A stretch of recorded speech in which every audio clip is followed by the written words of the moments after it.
Vamos a ver la lámina F. Para ello vamos a estudiar un poquito de la naturaleza de la luz. Vamos a ver que la luz se puede comportar como onda y como tal tiende a sufrir dos fenómenos, la reflexión y la refracción. Vamos a ver cada uno por separado. Primero la reflexión. La reflexión consiste en que cuando llega un rayo de luz a una superficie, este se le conoce como rayo incidente. Ese rayo de luz al llegar a dicha superficie se refleja. Ese se conoce como rayo reflejado. Y el ángulo con el que llega es el mismo ángulo con el que parte.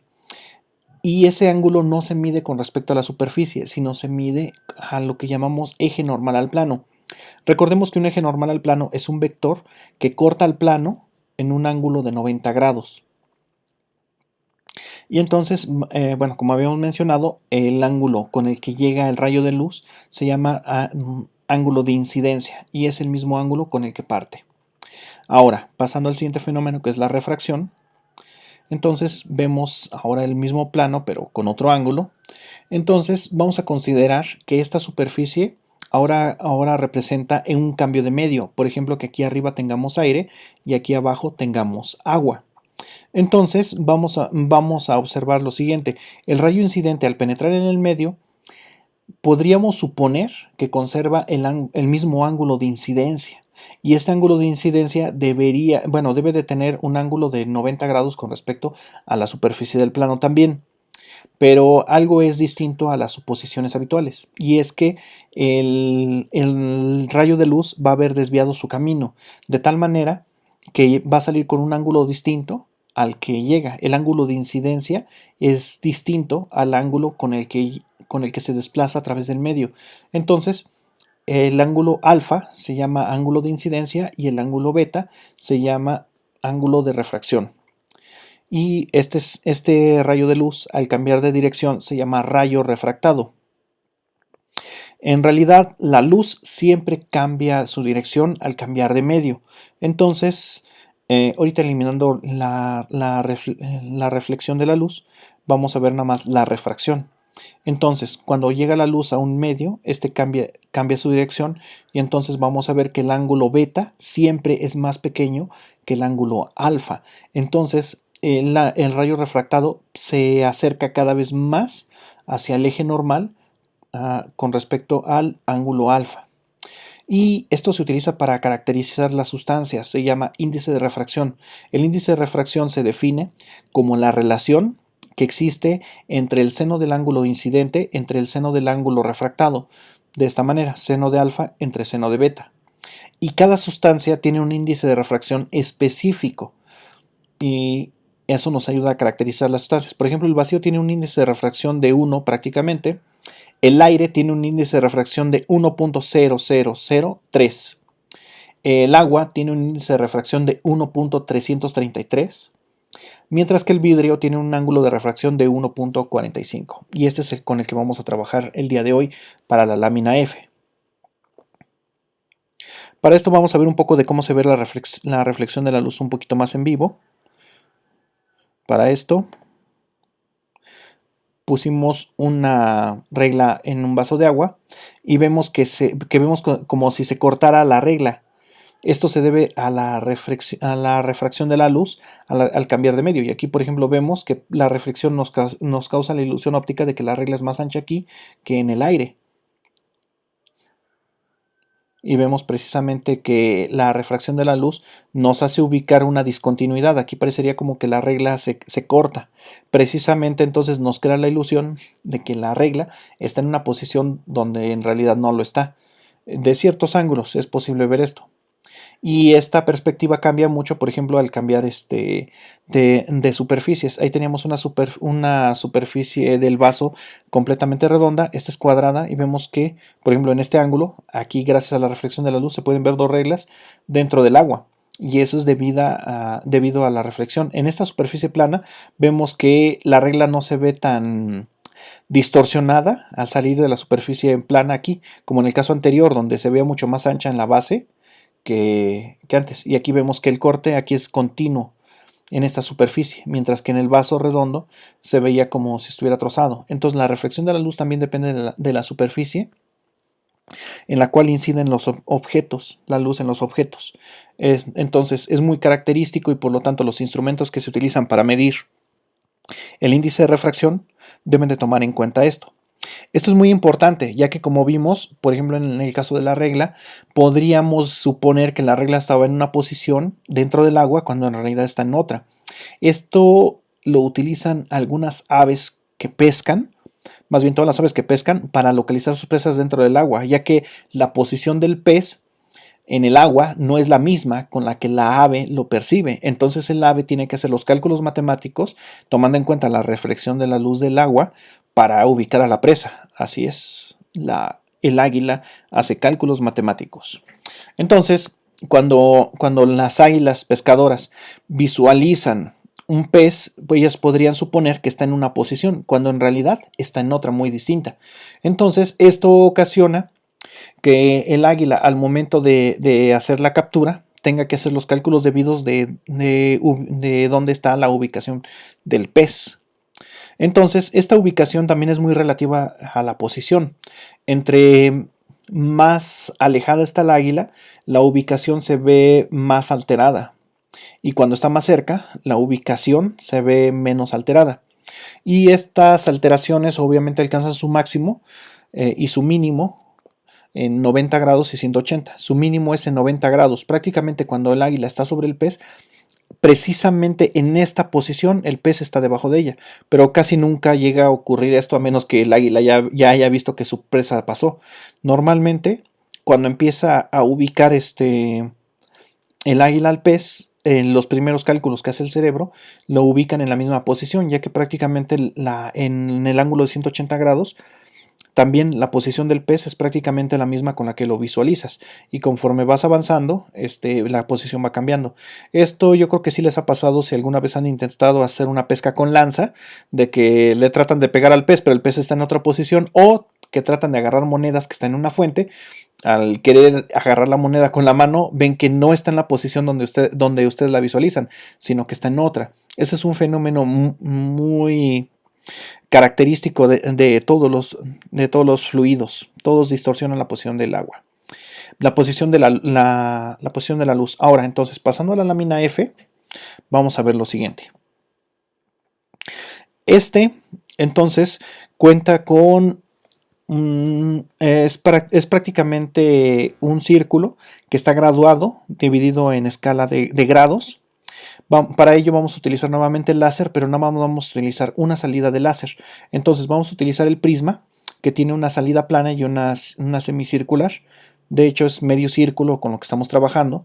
Y aquí lo que hacemos es calibrar que el ángulo de incidencia sea el mismo de salida. Por ejemplo, aquí lo calibramos a que entre a 0 grados, pasa por el centro y sale a 0 grados. Y bueno, entonces ahí es donde tenemos una mínima alteración de la luz debido a la refracción. Entonces, por ejemplo, al tener el objeto ahí, vemos que prácticamente no pasa por el objeto, por la superficie. El ángulo de entrada y el de salida es el mismo. De hecho, aquí hay un error porque no deben de salir dos luces, nada más debería salir una. Perdón por mi mal pulso. Entonces, vamos a cambiar los ángulos para ver precisamente cómo se comporta el haz de luz de acuerdo al ángulo.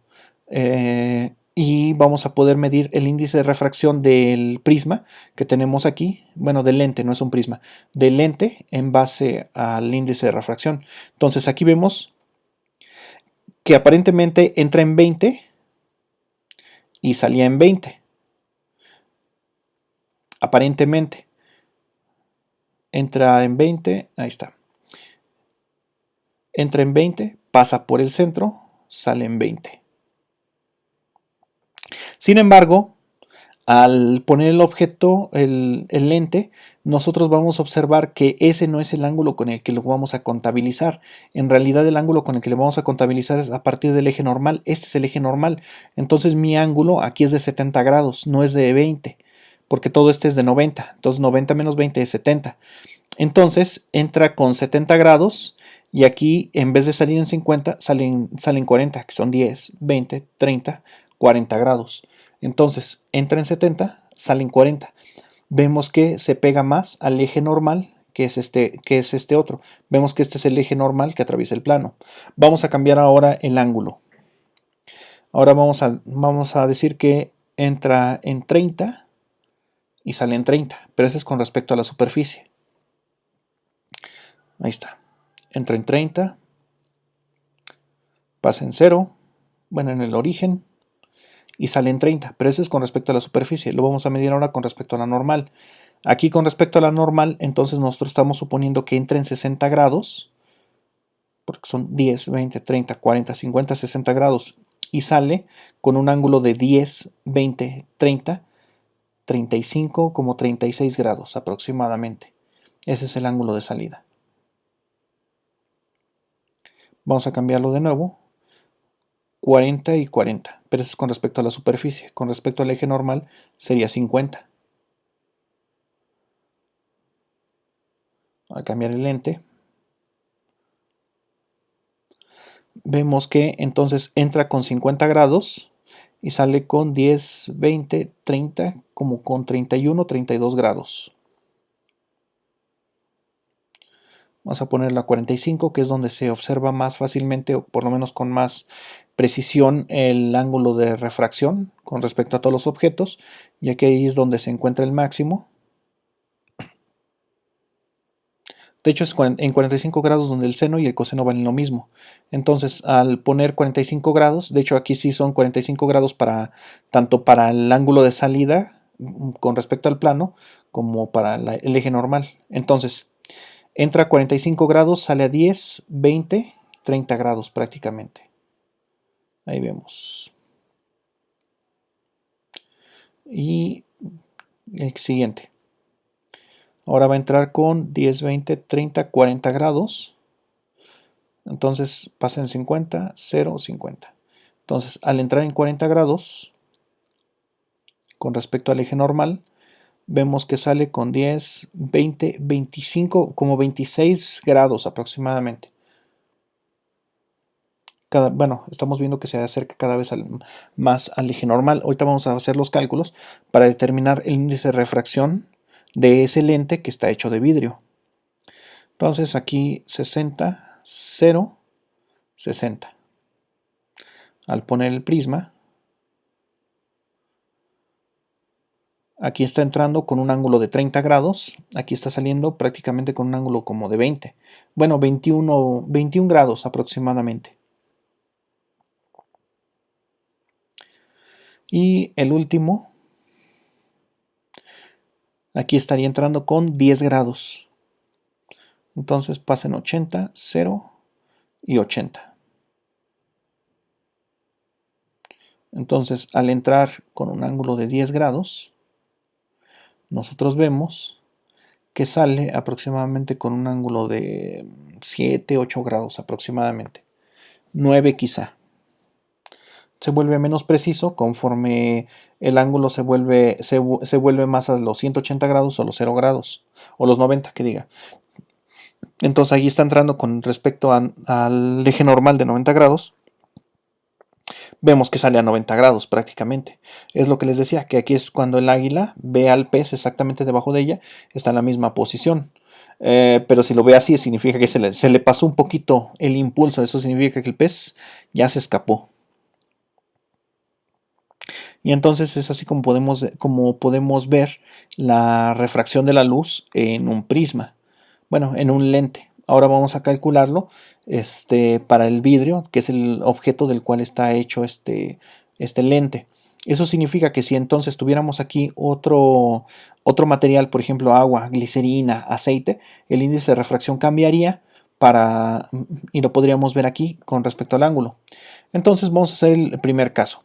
Lo primero que observamos es el ángulo de entrada de 70 grados y el ángulo de salida aproximadamente en 40. Ese es el eje normal. Ese es el rayo incidente, ese es el rayo refractado, este es el equivalente a que aquí tuviéramos al águila y ahí tuviéramos al pez. Entonces, ese es el ángulo alfa y ese es el ángulo beta. Entonces, alfa vale 70 grados, beta vale 40. Entonces, el índice de refracción es seno de 70 entre seno de 40 y eso nos da un índice de refracción de 1.46. Tomamos ese dato y lo tomamos como medición 1 y lo anotamos. Entonces, el siguiente fue cuando el ángulo entró en 30 grados con respecto a la superficie, es decir, 60 grados con respecto al eje normal, y salía con un ángulo aproximadamente de 36 grados. Entonces, el índice de refracción es seno de 60 entre seno de 36, esto nos da 1.47. El siguiente es cuando el rayo incidente entra a 50 grados con respecto al eje normal y sale con 30 grados con respecto al eje normal. Entonces, seno de 50 entre seno de 30 nos da 1.53.